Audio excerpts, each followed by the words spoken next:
So Kendra is a beautiful YouTuber. I love Kendra very much, right? Kendra is wonderful. She should stay. She should be here forever. But we'll talk about Kendra. So Kendra is a TikToker who rose to fame and prominence over her multi-part series about I fell in love with my psychologist. Now, we have evaluated a lot of Kendra Tent over this time.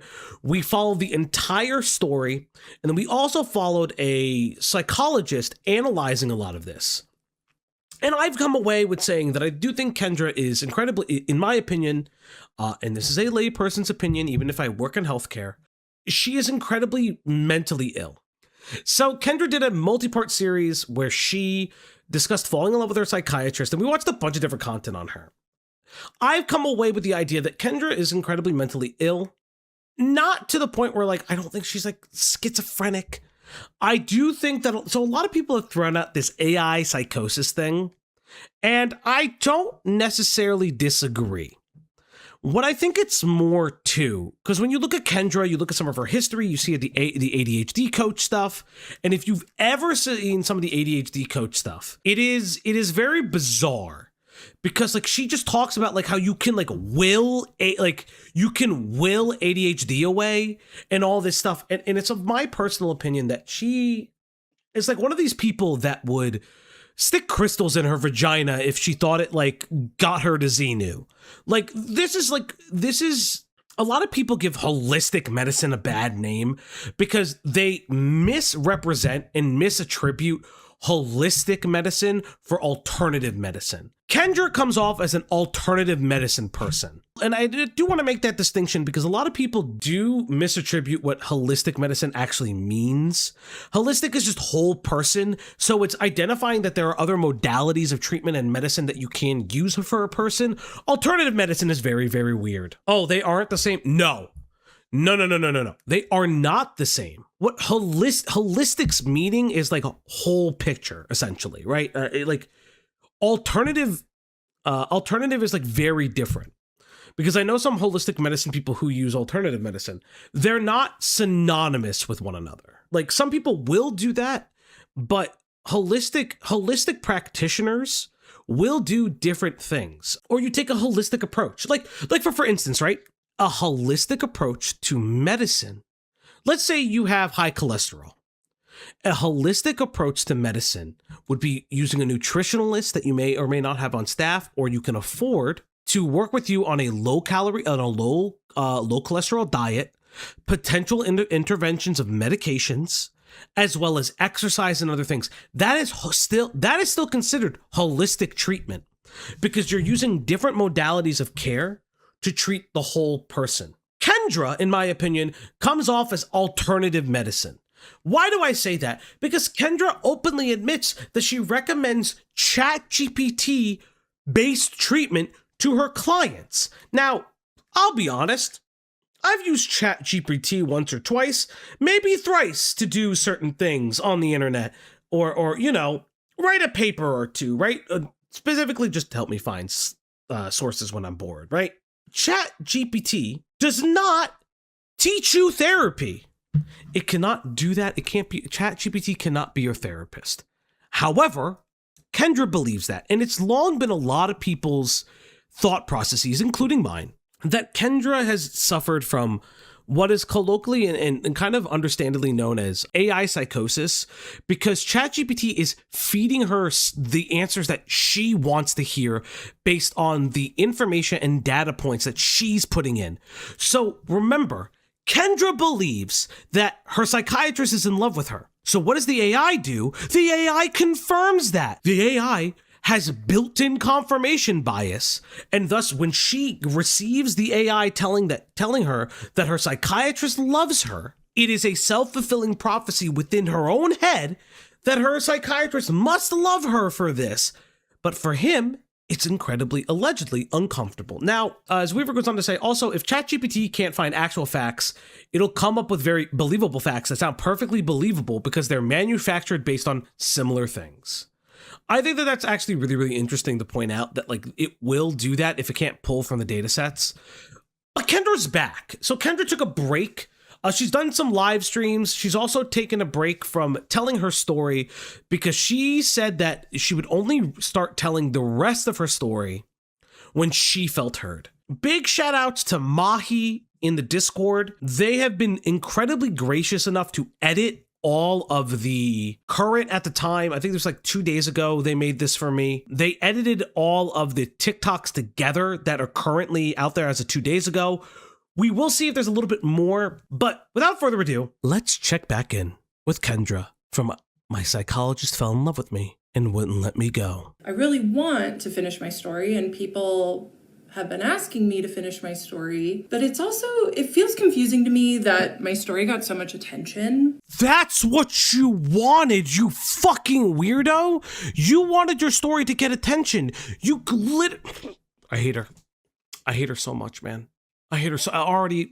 We're fucking 27 seconds in, and I already hate her. And I've tried to be nice. I told myself that I would be quiet and nice, but she's already saying, oh, I don't realize why my story got so much attention. Then why did you post it on the internet? This giant rose is so distracting. So I've been following Kendra. Kendra started putting flowers in her videos because she thinks that would ruin people reacting to them. She actually started putting flowers in the videos because she thought it would ruin people covering the content. I don't know why. I don't give a fuck.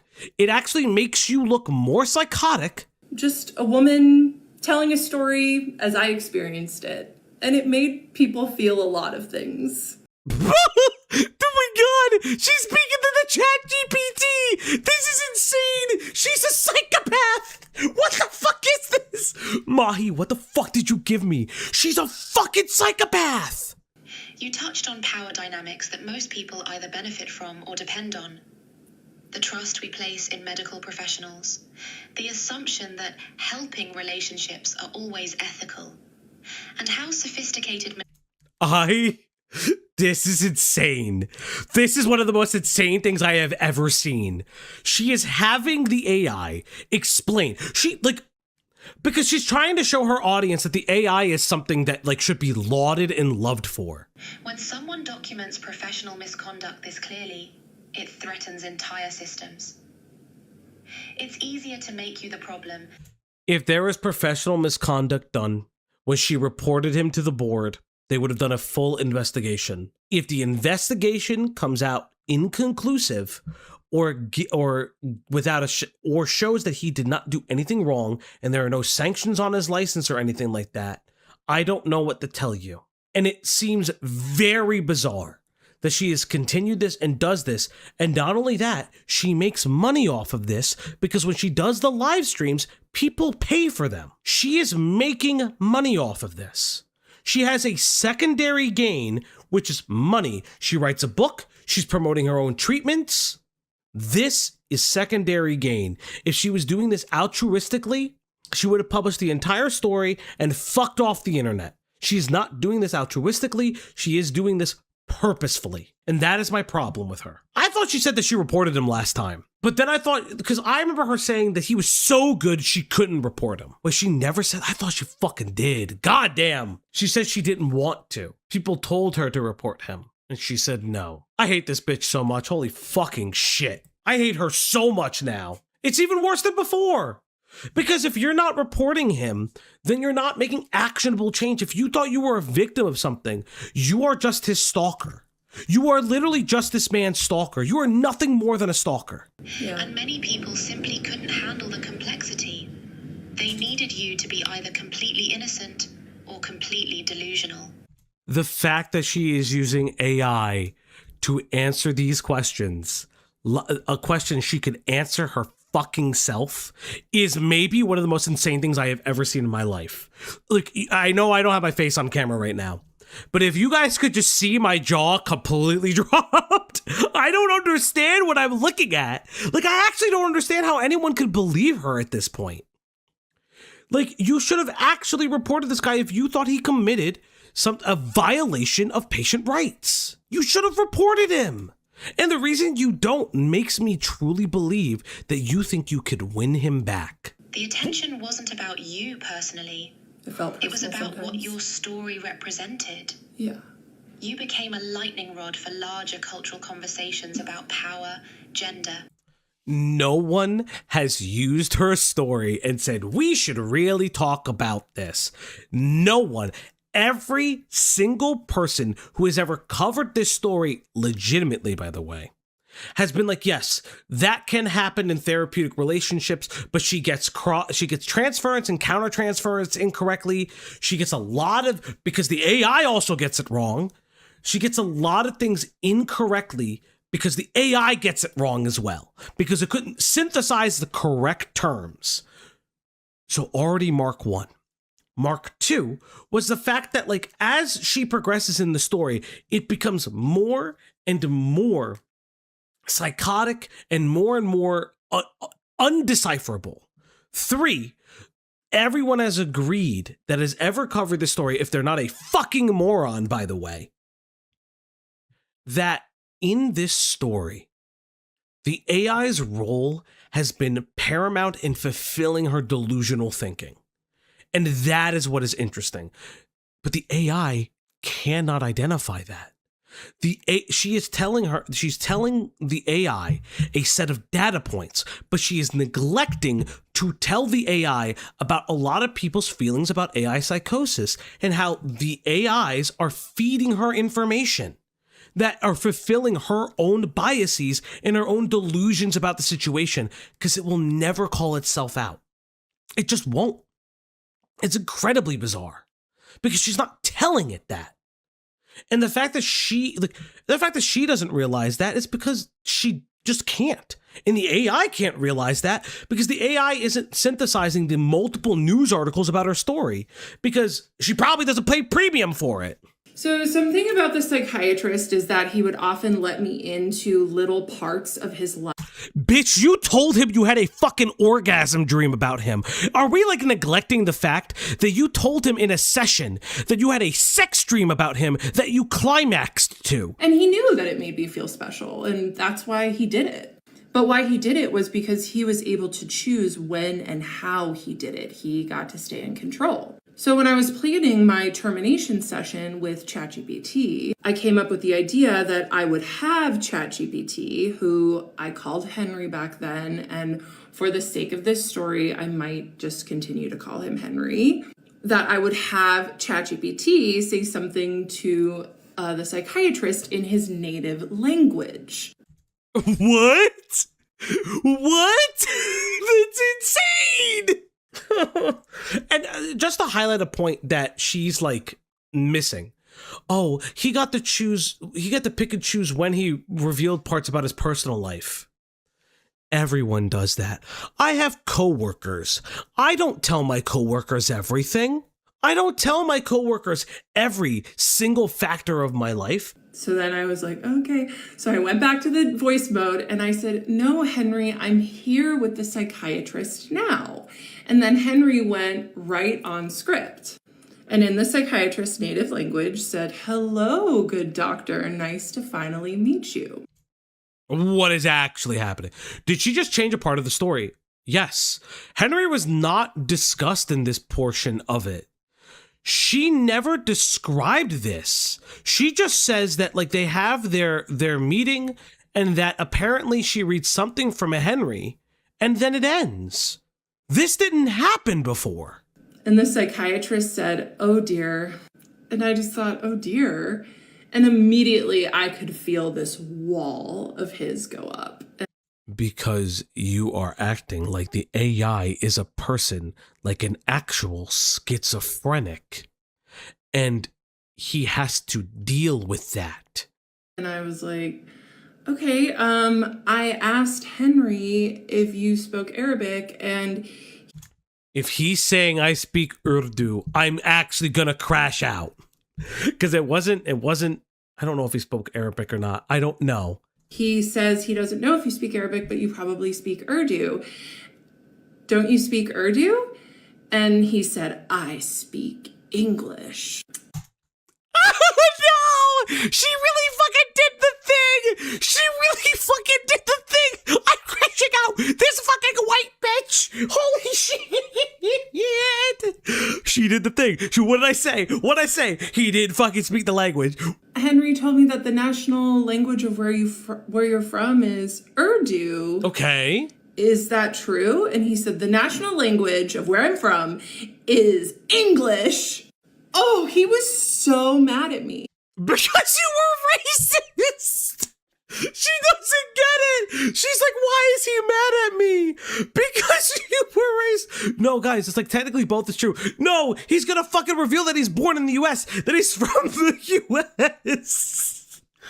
And so he lied to me and he gaslit me about his own heritage. What the fuck did you say? Do we? I need to go back 10 seconds. What the fuck did this crazy lady say? Only he got to choose when I got to see, moments beneath the depth of him. And so he lied to me and he gaslit me about his own heritage. Holy shit! She's fucking crazy! Yo! I have a theory that people with ADHD get more out of AI than neurotypical. For once, you're interacting with something that moves faster than your thoughts and there is no mask that you have to wear. So you just get to say, but what about? That's seriously my favorite part of AI, is finally having something that moves faster than my brain. What is she saying? Can I be honest for a second? I've never heard this before. I have rampant ADHD. I've never thought about AI moving faster than my brain. This man was incredibly smart and usually very quick, so I knew he was going to say something important. At this point, he knew I wasn't coming back, and he looked at me and he said, "Kendra, I will cherish you." That word, cherish, was so carefully chosen. It was just romance coded enough to keep me psychologically attached to him at a maximum level, while giving him maximum plausible deniability. Excuse me, what? What does that mean, girl? It's just like, okay, whatever. Yeah, I don't believe anything she says in the treatment sessions. But okay. Let's say he says he does cherish her. Cherish is not always a romance thing. I cherish my friends. I don't want to fuck my friends all the time. I cherish my relationships with people. I don't want to fuck them. As I was preparing to terminate with the psych the month before, ChatGPT asked me, "What is your intention with this final session? What do you want to happen?" I want you to leave this man alone. For the love of God, please leave this man alone. That's my chat. And I told Chat I want him to admit that he has feelings for me. I had spent years. What the actual fuck? Leave him alone. Like in all seriousness, leave him the fuck alone. What are you saying? That's an insane I want him to admit that he's in love with me. Come on, dude. That's so fucking weird. Like, the fact that you don't see that there's anything wrong with that is bizarre. Once he slipped with countertransference and I started reading to him Chat's analysis that he was a good professional for handling his feelings so well, and he would just let me talk about it without saying anything because he liked being told that he was handling his feelings in a professional manner. And him doing nothing drove me crazy. And maybe that's why people were calling me crazy, is because I was responding to the lack of boundaries every time I would go to him and tell him about my feelings for him. He didn't reciprocate the feelings. You get upset that he doesn't reciprocate the feeling. That's not why people are concerned about your level of crazy. She's like stopping short of calling herself crazy by saying he's making her crazy. And she keeps stopping just short of it. And it's so bizarre. The only person making her crazy is her. Anyway, I just wanted him so badly to admit out loud that the feelings were there, and Cherish did that for me. I said, "Oh my God, me too. I'll cherish you so much." She thinks cherish is a love confession. I'm losing my fucking mind. He puts up the boundaries, constantly says that you have a professional relationship. All cherish is not a love confession, you fucking psychopath. You're a psychopath. You're crazy. You should be locked up. You should be in jail. You're insane. A padded room, really, but fuck me.